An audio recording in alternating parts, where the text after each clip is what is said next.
Well, last January marked a solemn anniversary in Northeast Ohio.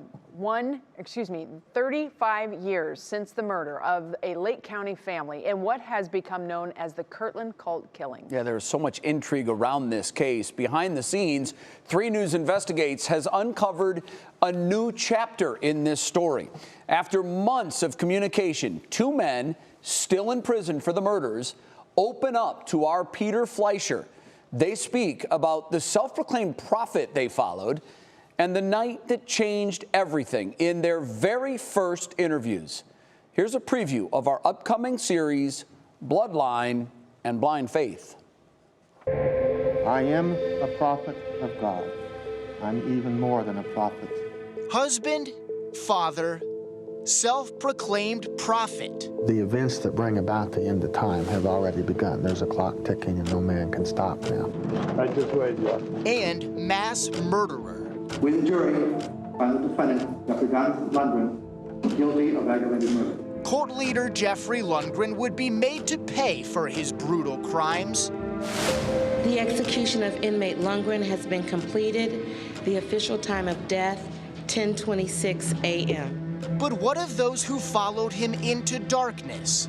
35 years later, his son Damon and loyal disciple Danny Kraft break their silence for the first time. He hoarded guns, bullets, food, massive amounts of food. He was ready for the end of the world. He was this religious icon. That's what he was. That's what mattered to him, not his family. I still wake up in the middle of the night screaming. This is not a healthy thing for somebody to go through with their father. I feel devastated inside. I haven't been the same person since. I'll never be the same person. 2 of the youngest followers still imprisoned and left to think of the man who promised God's glory, only to lead them down a path of evil. I am haunted by this. This has destroyed my whole family, my whole life, everything. And it's permanent. What I did was a permanent thing. The Averys can't be brought back. Over 10 hours of interviews, Damon Lundgren and Danny Kraft speak of faith, control, and the night 5 innocent lives were taken. It is, it's something that's difficult to put into words because it is an emotional thing. It's a soul thing. This is all because of him. None of this could have or would have happened if it was not for him in my life. I cannot say that I'm sorry I did what God commanded me to do in the physical act. Bloodline and Blind Faith. Untold stories from the Kirtland Cult Killings, starting Monday at 5:30, right here on 3 News.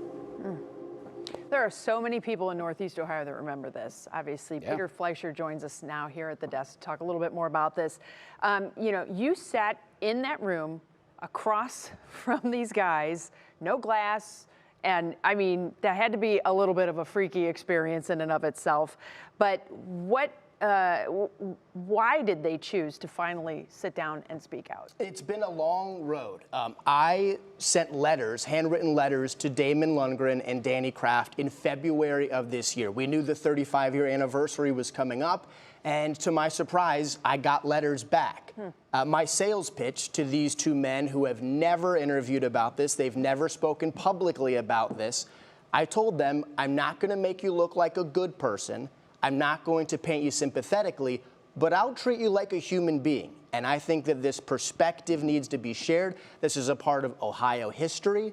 This is a true crime phenomenon that so many people connected to back in 1990 when it happened. And so we were able to come to a sort of agreement. We all 3 were able to understand the goal of this project, and we're really excited to be able to share it. It's complicated, it's nuanced, it's tragic, and we're excited to be able to show the work. Talking with you earlier today, there was so much intrigue. Beth, you mentioned it.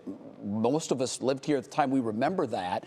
Quickly, if you can, what should we expect from this 5-part series? Unprecedented access and insight. If you're interested in Ohio history or true crimes or cults, anything of that matter, we are going to talk about and reveal information about this incident that has never been shared. Wow. These men lived through a cult. They followed a man who became a mass murderer. They have perspective that you just don't get anywhere else. Yeah. Wow.